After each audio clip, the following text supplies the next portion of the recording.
На самом деле, подобное соглашение, которое мы сегодня подписали, это просто первый шаг, это, так сказать, это заверение в дружбе и сотрудничестве, которое может за собой повлечь не только сотрудничество в информационной безопасности, в отрасли информационной безопасности, но и могут быть совершенно разные, совершенно неожиданные могут быть последствия. Я, конечно, не обещаю вам Силиконовую долину, но как-то можем, так сказать, договориться, помочь, посоветовать для того, чтобы информационные технологии в вашей республике они развивались быстрее, чтобы у вас было больше программистов на душу населения и больше успешных IT-компаний на душу населения.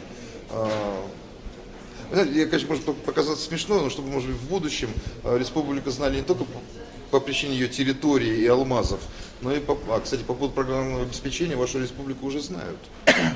Так что вы правильной дорогой идете.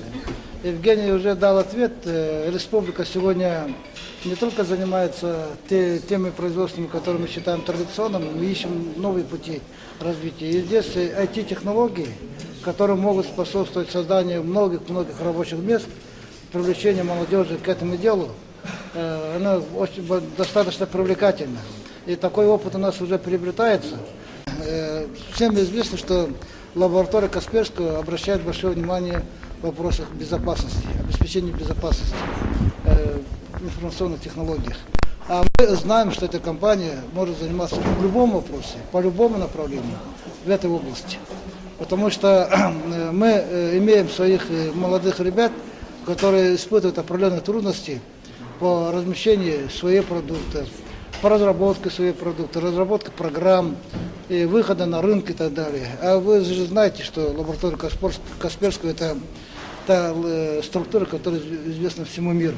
На самом деле, то, что мы сегодня о чем мы говорили, это не только сотрудничество в рамках IT-безопасности. Да, подготовка это может быть обучение. На самом деле, обучение это одна из главных вещей для того, чтобы сделать IT-бизнес в республике успешным. То есть нужны учебные заведения, нужно преподавание в школах, нужны какие-то колледжи, нужен университет, который будет готовить. Ведь можно же. А мы поможем. Компьютерная преступность, она очень такая широкая. То есть там компьютерных преступников много и разных. Ну, как традиционная преступность, она тоже совершенно разная.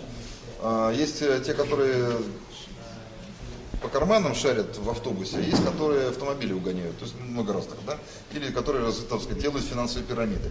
Так вот, мы работаем только с той компьютерной преступностью, которая пишет компьютерные вирусы. Так вот, в этой отрасли компьютерной преступности, в этой зоне, мы не только делаем хорошие программные продукты, качественные, которые гарантируют достаточное качество защиты, мы еще довольно плотно работаем с киберполицейскими организациями в очень многих странах. Это и Латинская Америка, это и США, это и Европа, естественно, Россия и в азиатских странах.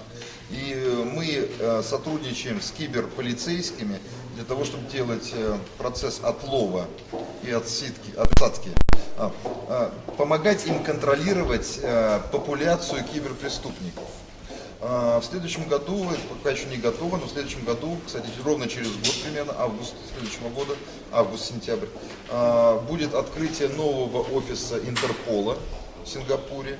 Это будет, так сказать, не только новый офис, но это будет киберподразделение Интерпола.